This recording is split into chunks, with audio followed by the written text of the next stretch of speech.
राष्ट्रवादी काँग्रेसच्या राज्यसभा उमेदवारीवरून राजकीय वर्तुळात मोठी उत्सुकता निर्माण झाली आहे। एकीकडे माजी मंत्री छगन भुजबळ यांचं नाव आघाडीवर असल्याचं सांगितलं जात असताना दुसरीकडे माजी खासदार नवनीत राणा यांनी उपमुख्यमंत्री सुनेत्रा पवार यांची पुन्हा एकदा भेट घेतल्यानं चर्चांना उधाण आलंय।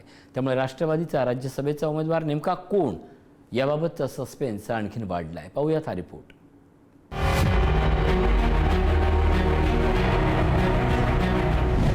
राज्यसभा निवडणुकीसाठी उद्यापासून उमेदवारी अर्ज दाखल करण्यास सुरुवात होत असतानाच राष्ट्रवादी काँग्रेसच्या उमेदवारीवरून नवा ट्विस्ट समोर आलाय। माजी खासदार नवनीत राणा यांनी मुंबईतील देवगिरी निवासस्थानी उपमुख्यमंत्री सुनेत्रा पवार आणि पार्थ पवार यांची दुसऱ्यांदा भेट घेतली आहे। या भेटीमुळे नवनीत राणा यांना राष्ट्रवादीकडून राज्यसभेची उमेदवारी दिली जाणार का याबाबत राजकीय चर्चांना वेग आलाय।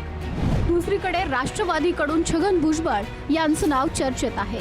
मात्र भुजबळ यांनी राज्यसभेवर जाण्यासंदर्भात काही अटी मांडल्याची माहिती समोर येते।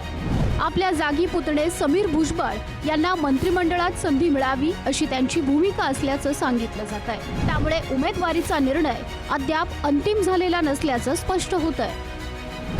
2 दिवसांपूर्वी नवनीत राणा यांनी सुनेत्रा पवार यांच्यासह मुख्यमंत्री देवेंद्र फडणवीस यांचीही भेट घेतली होती। त्यानंतर पुन्हा झालेल्या भेटीमुळे राजकीय चर्चांना आणखी खतपाणी मिळाले।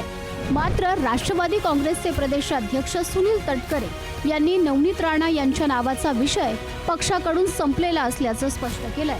तसंच राज्यसभा उमेदवारीबाबत अंतिम निर्णय कोअर कमिटीच्या बैठकीत घेतला जाईल असंही त्यांनी सांगितलं। राणांचा हा विषय राष्ट्रवादी काँग्रेस पक्षाकडून उमेदवारी देण्याचा संपलेला आहे।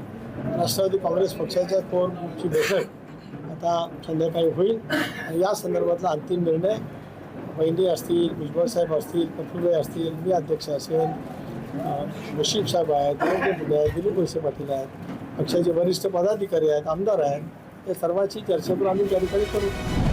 दरम्यान छगन भुजबळ यांना राज्यसभेवर पाठवायचं झाल्यास त्यांच्या जागी मंत्रिमंडळात समीर भुजबळ यांना स्थान देण्यासाठी केंद्र पातळीवर चर्चा आवश्यक असल्याची माहिती सूत्रांकडून मिळते।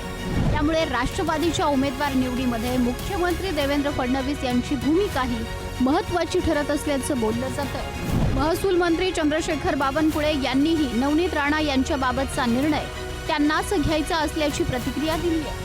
मला वाटतं की यामध्ये नवनीत राणाजी जो निर्णय घेतील तो शेवटी त्यांचा निर्णय आहे आणि त्यामुळे त्यांचा निर्णय त्यांना घ्यायचा आहे।